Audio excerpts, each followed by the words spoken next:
Did you know what is the exact mechanism behind your vision? How exactly do your eyes see? What is the exact pathway for the light to be seen by the eye? How is that visual information being processed? Now, let's make it as clear as possible. So first of all, let's revise the layers of the eye in order through which the light passes through. First, it passes through the cornea, which is the thickened and bulged continuation of the sclera. Then it passes through the anterior camera, the lens, and the collagenous vitreous humor, finally reaching the retina. Retina is the one which attracts us for the most right now. It consists of 9 layers, and detailed view looks like this. And now you're going to tell me, ew, come on, man, I ain't learning that stuff. Did you smoke something, man? Are you high? Don't worry, my brothers and sisters. I'll simplify it for you. There you go.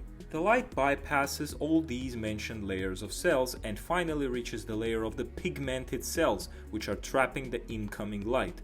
All those 9 layers can be brought to a more narrow 3-layered simplified scheme I showed you earlier.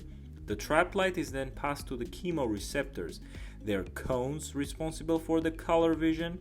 I repeat, cones for the colored vision and rods for the light vision.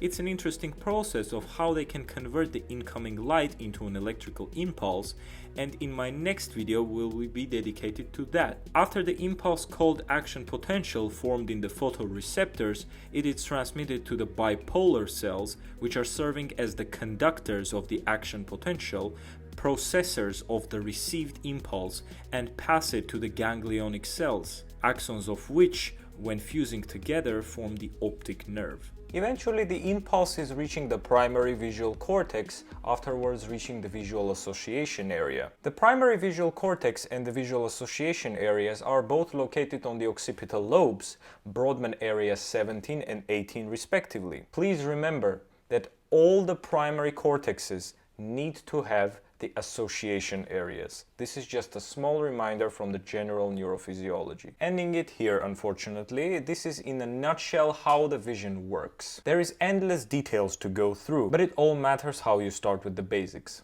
Hope you liked this video. Please leave a like and let us know in the comments which video you would like to see the next, and I'll see you soon.